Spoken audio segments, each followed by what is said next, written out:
रविवार को सूरज की तल्ख किरणों और गर्मी के बीच आज राजस्थान की सियासत के तेवर भी काफी तल्ख दिखे।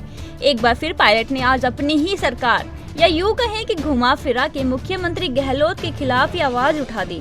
निज आवाज पर प्रेस वार्ता में पायलट ने कहा, मैंने मुख्यमंत्री गहलोत से पूर्व सीएम वसुंधरा राजे के खिलाफ शिकायत की थी, लेकिन गहलोत ने कोई एक्शन नहीं लिया। जबकि विपक्ष में रहते हुए हमने यह वादा किया था कि जांच कराई जाएगी। चुनाव को अब सिर्फ 6-7 महीने ही बचे हैं। ऐसे में विरोधी भ्रम फैला सकते हैं कि कहीं कोई मिलीभगत तो नहीं है। यह साबित करने के लिए जल्द ही हमें उचित कार्रवाई करनी होगी, ताकि कांग्रेस कार्यकर्ताओं और जनता को लगे कि हमारी कथनी और करनी में कोई अंतर नहीं है। प्रेस वार्ता में पायलट ने गहलोत के द्वारा लिखे वो तमाम पत्र भी दिखाए जो उन्होंने वसुंधरा सरकार के कथित घोटाले पर एक्शन लेने के लिए लिखे थे। मैंने तो कहा सरकार हमारी है, 4.25 साल हो गए हैं। मैंने बार बार चिट्ठियाँ लिखी हैं, प्रमाण दिए हैं, और जो आपको आज देखने को मिला ये सब मैंने बनाकर भेजा है। जो प्रेस में कटिंग्स आई हैं, जो मीडिया में हमने कहा है, पब्लिक मीटिंग्स में कहा है। और जब दोबारा हम जाएंगे चुनाव में और भाजपा पे आरोप लगाएंगे तो जनता पे विश्वास क्यों करेगी? इसलिए अपनी विश्वसनीयता बनाने के लिए ये बहुत ज़रूरी है कि हम कुछ कर दिखाएं। और मैंने कहा ना, ये जो मिलीभगत का आरोप हमारे विरोधी लगा सकते हैं, भ्रम फैलाने की कोशिश कर सकते हैं कि कहीं वसुंधरा जी या मुख्यमंत्री जी या किसी और का कहीं कोई आपस में गठजोड़ तो नहीं है। क्योंकि पिछली सरकार में हमने आरोप लगाया, कमीशन बनाया, उसमें कुछ कमी आ गई, उस पर कार्रवाई नहीं हुई।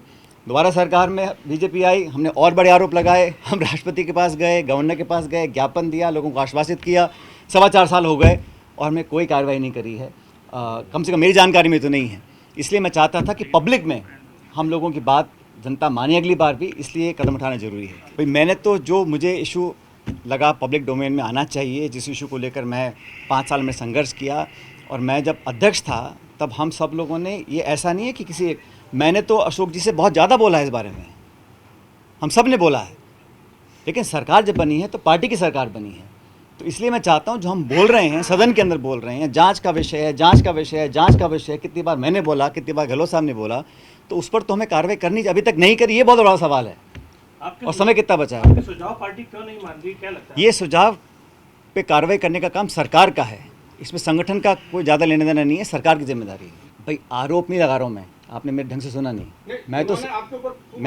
मैं तो सिर्फ तथ्य प्रमाण के साथ रख रहा हूँ सामने, अब तक का इतिहास बता रहा हूँ, और हमें क्या करना चाहिए इस पर अपना बात रख रहा हूँ। सरकार अपने विवेक से बंगले आवंटित करती है, जिसको करना है करे, नहीं करना ना करे। जो सरकार का आदेश होगा हम सब मानेंगे उसको। कुछ मजबूरियाँ रही हों, लेकिन अब मैं अनशन कर रहा हूँ क्योंकि मैं चाहता हूँ कि हमारी सरकार इस पर कार्रवाई करे। समय बहुत ही कम रह गया है, इसलिए आज मुझे करना पड़ा। नहीं तो मैं तो चिट्ठी, आपको पता है चिट्ठी लिखी है मैंने, आज 1 साल से ऊपर हो गया।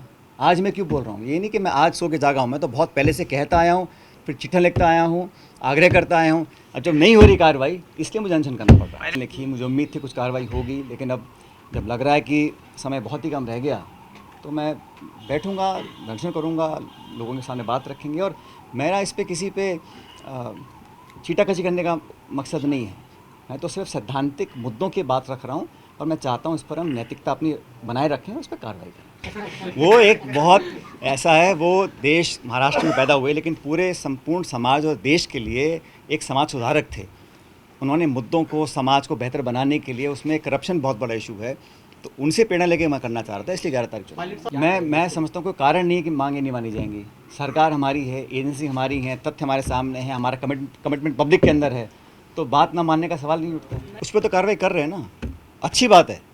किसी भी करप्शन को उजागर कर वो होता है, उस पर कार्रवाई हो, तफ्तीश हो, पुलिस केस बने, इंक्वायरी हो, FIR हो, उसमें अच्छी बात है। तो सच्चाई सामने आनी चाहिए, उस पर करें, बहुत अच्छा कर रहे हैं। लेकिन जिन पे नहीं कर रहे हैं उस पर भी करना चाहिए। मैं कहना चाहता हूँ थोड़ा, ये तो मैं कह रहा हूँ कि सब पे कार्रवाई करनी चाहिए। करप्शन कोई भी करे, कितना बड़ा नेता हो, पद, विचारधारा, दल, पार्टी, ये साड़े नहीं आना चाहिए। और हम जब बातें जानते हैं, पब्लिक डोमेन में हम कह चुके हैं, फिर हम ना कार्रवाई करें, तब पीड़ा होती है। इसलिए मैंने चिट्ठियाँ लिखी हैं बहुत सारी। ऐसा नहीं है कि मैं एकदम से सो के उठा और मैंने कहा कि आज ऐसा करना चाहिए। मैंने बहुत आग्रह किए हैं, चिट्ठियाँ लिखी हैं, प्रमाण दिए हैं, सब कहा है करने के लिए, नहीं हुआ किसी कारणवश। इसलिए आज मैंने फैसला लिया है कि मैं 11 अप्रैल को अनशन करूँगा। जी, मैंने आप मुझसे बार बार पूछते हैं, तो मैंने कहा कि कांग्रेस लीडरशिप को जो मैंने सुझाव दिए हैं प्रदेश के संदर्भ में, देखो, अगर परिपाटी तोड़नी है तो कहीं ना कहीं ये भ्रम तोड़ना पड़ेगा कि यहाँ कहीं किसी की मिलीभगत भी है, क्योंकि 30 साल तक लगातार भाजपा कांग्रेस हो रहा है और हम सब बोलते हैं कि सरकार लाना जरूरी है इस बार, तभी लोकसभा चुनाव में हम लोग चुनौती दे पाएंगे एनडीए को। और ये राज्य बहुत महत्वपूर्ण है हमारे लिए, छत्तीसगढ़, मध्य प्रदेश, राजस्थान। तो यहाँ पर इस स्टेट को लेकर जो सुझाव मैंने दिए थे उनमें से एक सुझाव ये भी है, ये कहना चाह रहा हूँ आपको। खैर, पायलट ने तो अपने विचार साझा कर दिए, लेकिन राजनीति के जानकारों के मुताबिक चुनाव से मात्र 6-7 महीने पहले किया गया ये स्टंट कहीं पायलट के खिलाफ ही न हो जाए। देश और दुनिया की हर बड़ी खबर के लिए सब्सक्राइब करें नवतेज टीवी और पल पल के अपडेट्स के लिए बेल आइकन को दबाना ना भूलें, क्योंकि आपकी खबरों का भरोसेमंद साथी है नवतेज टीवी।